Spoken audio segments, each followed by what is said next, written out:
watching Keepin' It Green. I'm your host, Debbie Klugers, and today I have with me 3 members of the Accabonac Protection Committee. I have Miss Jorie Latham. Hi, Jorie. Hi. And Nick So nice Bryan. to be here. And Hello. Jorie. I'm sorry, Anita Wright. Hello. Hi. How are you guys? Great. Very Great, good. thank Great to you. be here. Thank you very much for coming. And the Accabonac Harbor, just in case people don't know, is located in East Hampton down in the Springs. It's a beautiful place, and you guys have been working very hard for 25 years 25 years. This is our 25th anniversary. to protect it. Yeah. You're doing a very good job because it's beautiful. Keep trying. Great.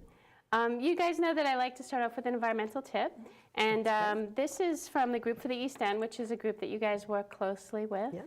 and it's bayscaping, and I thought it was really applicable to the Accabonac Harbor or anybody's property, and they just talk about restoring native species to the landscape instead of bringing in all kinds of ornamentals and such. They use less water, less fertilizer, all that kind of thing. Use less fertilizer. Don't use pesticides. You know, try to do natural. You guys all know that. Organic. Go Yes. there. Use beneficials, little ladybugs to eat up That's the right. Native critters. species depend on that. So. Absolutely, and they're just good for the planet and your yard. They say to build little berms to kind of direct the runoff, you know, to direct it where you don't necessarily need it, to kind of keep it in your property. Plant wisely, plant rain gardens, like with the little lower areas Right. that will collect the rainwater rainwater. and stuff like that, or use barrels to collect rainwater and stuff like that. So these are all things that we can do to help protect the harbor, but also anyone can do it in their own. It's a lot safer for children and pets also Absolutely. than putting a lot of chemicals Right. down. And Those it's- chemicals interact, and we don't know what's. it also ends up being cheaper. So it's a win-win-win. Right, You know? absolutely. You can't go wrong. Very good.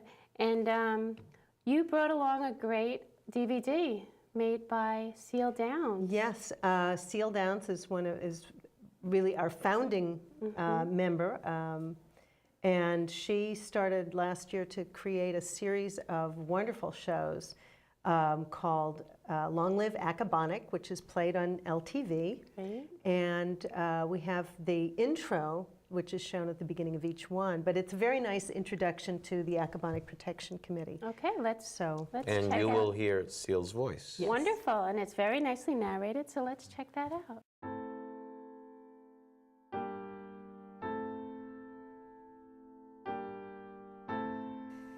At the eastern end of Long Island, where the jaws of the North and South Forks gape, you'll see on the South Fork a creek bounded by barrier spits across the bay from Gardner's Island. We call it Accabonac Creek.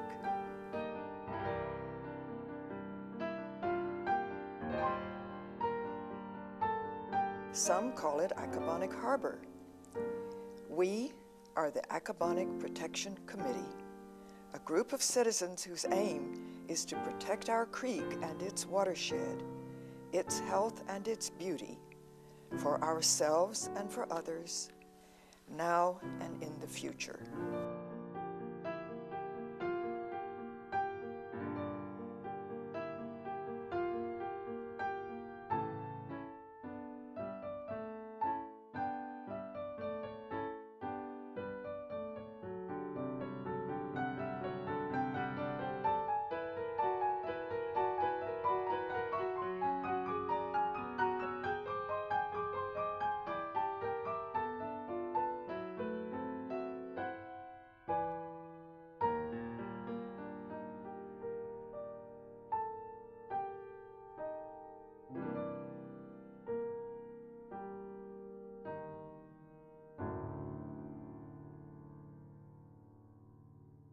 That was great. That was beautiful. Yeah. Well, it is. I mean, the thing about Accabonac that everybody realizes as soon as they experience it is it's so beautiful. It's gorgeous. It's beautiful, and it's something that, it's a place that people appreciate who have been to many other beautiful places in the world, and people appreciate who have lived here their whole lives, and Overlooks it Gardner's just Bay. has Beautiful all year a round. very special quality.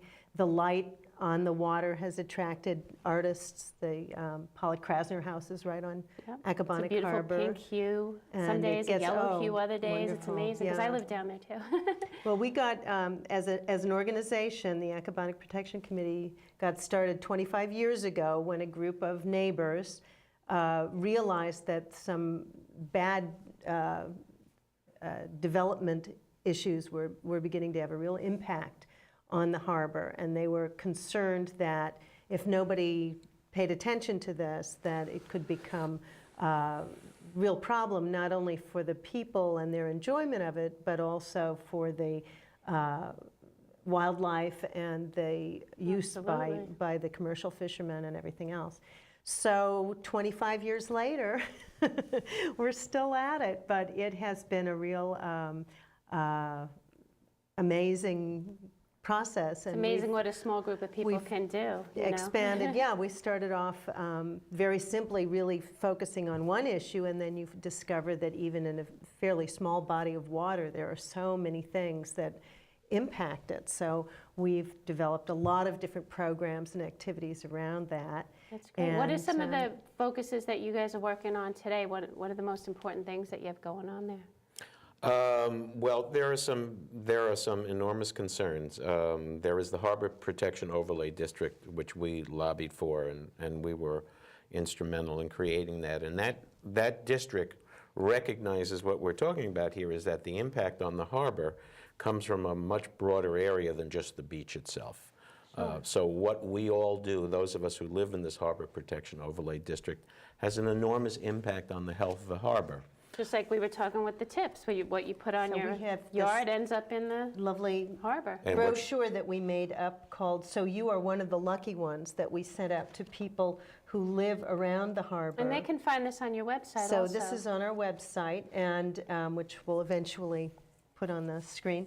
And this is one of the most important things because there are a number of different activities, human activities, that really impact the water.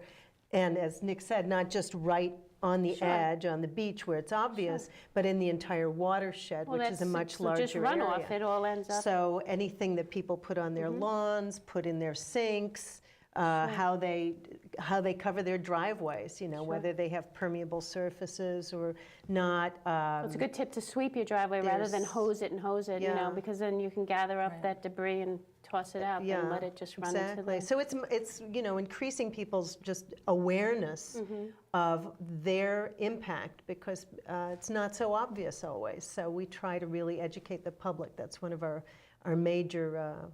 major activities. Yeah, and connected to that is what we're talking about.